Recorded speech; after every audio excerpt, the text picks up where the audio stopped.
Before we get started, it's important that you understand what Microsoft Azure is and how it differs from your typical shared or private hosting options. Microsoft Azure is a cloud platform. That means rather than you taking your files in your database and placing them in a physical computer and then having your visitors access that specific computer and pulling the files out, your files in your database are stored in a virtual server environment. And that virtual server environment is powered by a multitude of different servers that are placed all over the place that combine when necessary to serve up your files, your database, and all the other information. Now, what does that mean? In a regular server environment, if, let's say, 1,000 or 10,000 people access your files at the same time, they're all going to the same server, pulling the same data out of that server, and that means that server needs to have a lot of processing power and a lot of bandwidth to be able to serve them all. We've all visited slow websites, and those websites are usually slow because there's so much traffic on the server where that website is held that the server simply cannot handle the traffic that's coming in. Microsoft Azure is completely different. What happens when you access a file or a database on Azure is you're actually accessing this virtual server environment.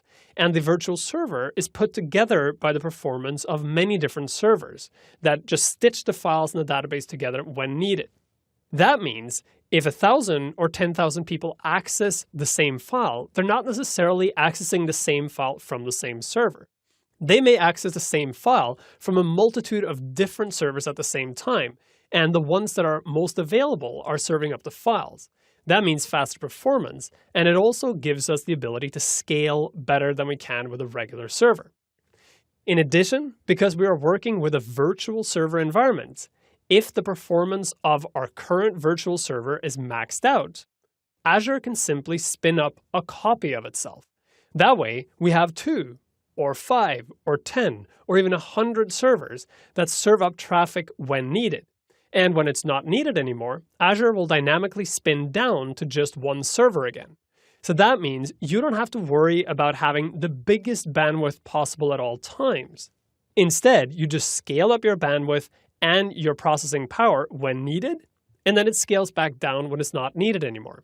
So you're paying only for what you actually use, not for the worst case scenario.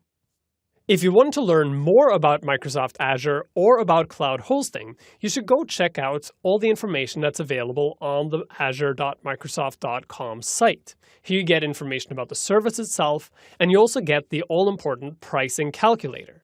Because when you're using Microsoft Azure, you're no longer paying a set fee per month. Instead, you're paying for the resources you actually use.